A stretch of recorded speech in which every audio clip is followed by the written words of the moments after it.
श्रीमते श्रीवराहमहादेशिकाय नमः। श्रीमते रङ्गरामानुजमहादेशिकाय नमः। श्रीमते वेदान्तरामानुजमहादेशिकाय नमः। श्रीमते निगमान्तमहादेशिकाय नमः। श्रीमते भगवते भाष्यहाराय महादेशिकाय नमः।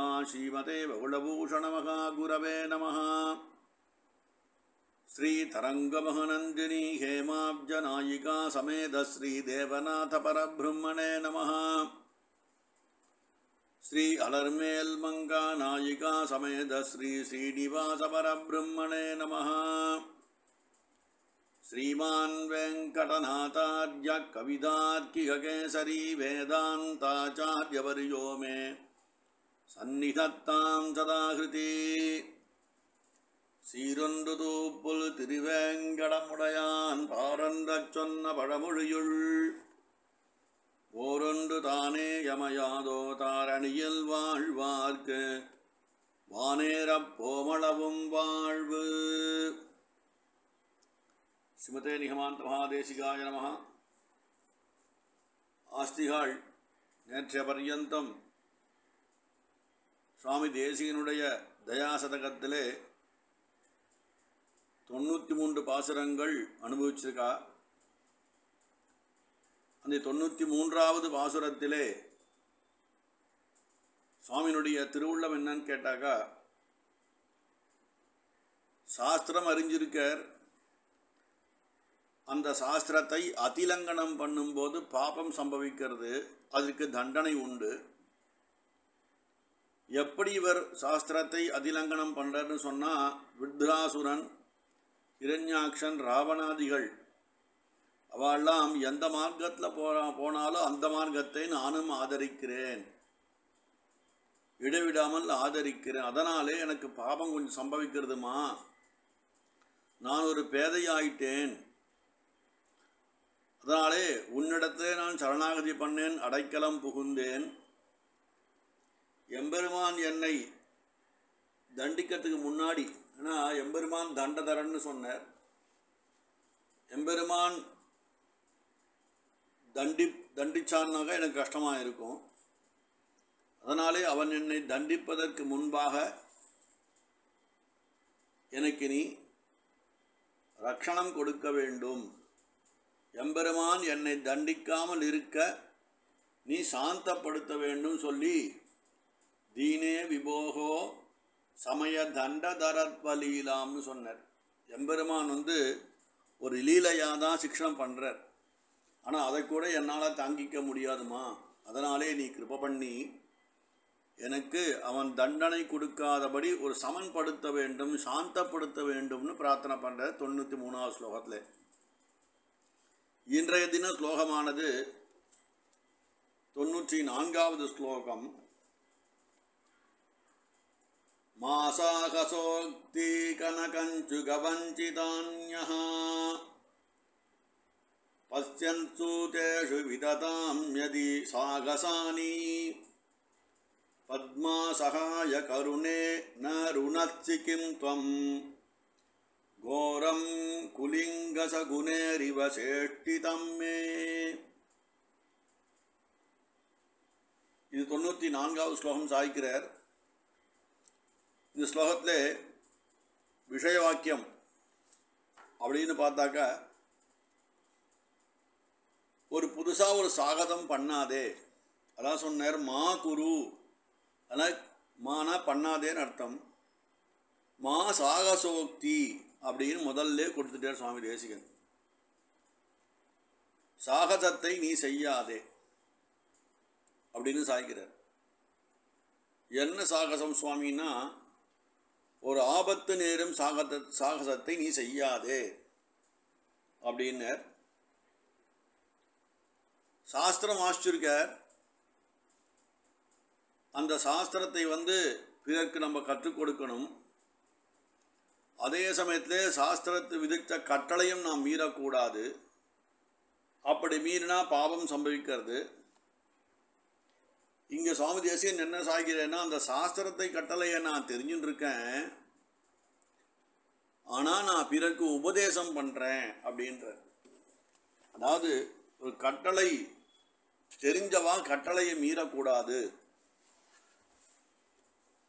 மீறதுனா எப்படின்னா, ஒரு சுவாமி ஒரு ஸ்ரீகோஷம் எழுதினார், நித்தியானுஷ்டானம்னு ஸ்ரீகோஷம் எழுதினார்.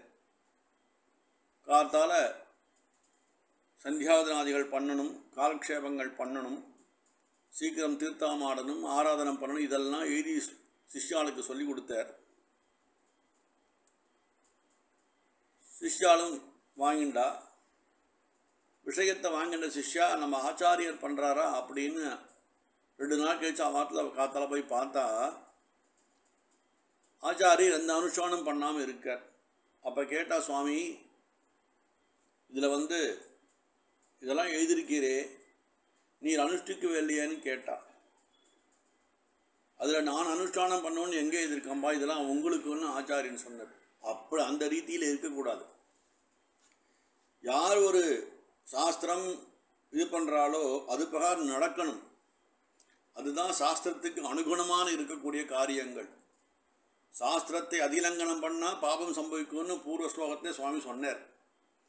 ஆனால் இங்கே எனக்கு சாஸ்திரம் தெரியும்னு நான் உபதேசம் பண்ணக்கூடாது. அது ரொம்ப பாண்டித்துவம் வேணும். தேசிகன் என்னமோ தனக்கு பாண்டியத்துவம் இல்லாத மாதிரி இங்கே சாதிக்கிறார். பிறருக்கு உபதேசம் பண்ணுவரேன் அப்படின்ற என்னன்னா, நான் மீறி நடந்தும் உபதேசம் பண்ணிட்டு வரேன் சுவாமி, எனக்கு என்ன யோகிதருக்கு உபதேசம் பண்ணுறதுக்குன்னு கேட்டுக்கிறார் சுவாமி தேசிகன். இந்த செய்கை எப்படி இருக்கு அப்படின்னாக்கா, நான் உபதேசம் பண்ணுறேன், அதுக்கு மேலாக ஒரு வேஷம் போட்டு சாகசக காரியங்களும் பண்ணுறேன் நான் அப்படின்னு சொன்னார். அதான் சாகசம் மாகுரு அப்படின்னு ஒரு விஷயம் இருக்குது சம்பிரதாயத்தில்.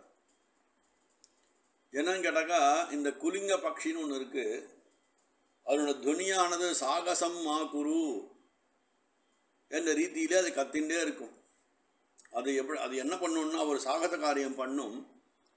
சிம்மம் ஒன்று இருக்குது, அந்த சிம்மம் தனக்கு உண்டான ஆகாரத்தை அடித்து சாப்பிட்டுட்டு தூங்கின்னு இருக்கும். சில சமயங்களில் கொட்டாவி விடும். இந்த குலிங்க பட்சியானது ரொம்ப சிறிய பட்சி.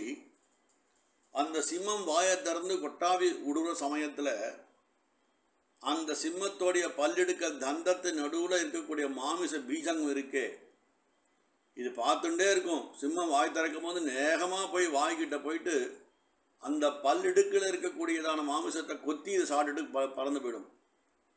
ஒருவேளை இது அந்த ஆகாரத்தை சிம்மத்துடைய தந்தத்துலேருந்து எடுக்கும்போது சிம்மம் வாயை மூடிடுத்துனா குலிங்க பட்சிக்கு பிராண விநியோகம் தான் ஆகிடும் அந்த இடத்துல.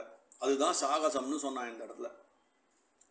அந்த மாதிரி சாகசம் மாகுருன்னு சாதிக்கிறார் எங்கள் சுவாமி தேசிகன். இந்த இடத்துல இதுக்கு என்ன ஒரு அனுகுணமாக ஒரு அனுகிரகம் யார்கிட்டேருந்து வரணும்னு கேட்டால், பத்மா சகாய கருணே ந ருணர்ச்சி கிம்துவம்னு சொன்னார். கோரம் குலிங்க குசனேரிவ சேஷ்டிதம்மேன்னு சாய்க்கிறேன். இந்த மாதிரி நிறையா விஷயங்கள் சொன்னான். பாரதத்தில் கூட சில திருஷ்டாந்தங்கள் சொல்லுவா. சிசுபாலன் ராஜசூய யாகத்தும் போது பீஷ்மாச்சாரியாருக்கு உபமானமாக இந்த குலிங்க பட்சியை சொல்லி தூஷிச்சானான் அப்படின்னு பெரியவா சொல்கிறா. இந்த மாதிரி இந்த ஒரு விஷயம் செய்யக்கூடாது அப்படின்னு சொல்லும்போது, சாகசம் மாகுரு, நான் எப்படி இருக்கேன்னா இந்த குலிங்க பட்சி போலம் துணிஞ்சு சிம்மத்து வாயில உக்காண்டு அந்த விஷயத்தை எடுக்குமாறு ஒரு ஸ்திதியிலே நான் இருக்கேன்னு சாய்க்கிறார். இப்படி எனக்கு ஒரு ஹானி ஏற்படாதவாறு இந்த சிம்மாச்சலம் என்னும் வேங்கடமலையில் இருக்கக்கூடியான சர்வேஸ்வரன் வேங்கடநாதன் இருக்கானே, அவன் விஷயமாக நான் ஸ்தோத்திரம் பண்ணுறேன்னு இறங்கினனே, அதுவே சாகசம். எனக்கு ஒன்றும் தெரியாது, இருந்தாலும் நான் தயாசதகம் பாடுறேன்னு ஒரு சங்கல்பம் பண்ணிட்டு இறங்கிட்டமா, எனக்கு பயமாக இருக்குது. இந்த பாசுரங்கள் எல்லாம் அவன் திருவடிக்கு நல்ல விதமாக போய் சேரணும். ஒரு குலிங்க பட்சி ஒரு வாய்ப்பாட்டு பாடுவது போல இருந்தாலும் இது அவன் திருவடிக்கு நல்ல விதமாக போய் சேர வேண்டும் அப்படின்னு பெருமாளை இவர்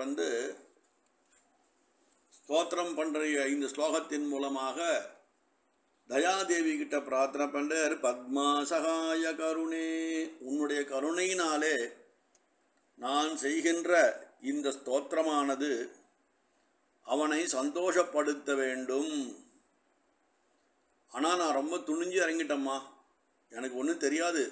திருவேங்கடத்தானுடைய வைபவம், பிரபாவம், கல்யாண குணங்களெல்லாம் சொல்லினால் தொடர்ச்சி நீ சொல்லப்படும் பொருளும் நீ சொல்லினால் சொல்லப்படாது தோன்றுகின்ற சோதினி அப்படின்னு அவனுடைய குணங்களெல்லாம் நின் குணங்கள் சொல்ல வல்லரேன்னு திருமழிசைப்பிரான் சாய்ச்ச திருச்சந்த விருத்தத்திலே அப்படி போயின்றிருக்க. இருந்தாலும் நான் அவனை இந்த தயாசதகம் என்ற பாசுரத்தின் மூலமாக ஸ்தோத்திரம் பண்ண துணிஞ்சுட்டேன். ஆனால் சாகசம் மாகுருன்னு சொல்லியிருக்கா.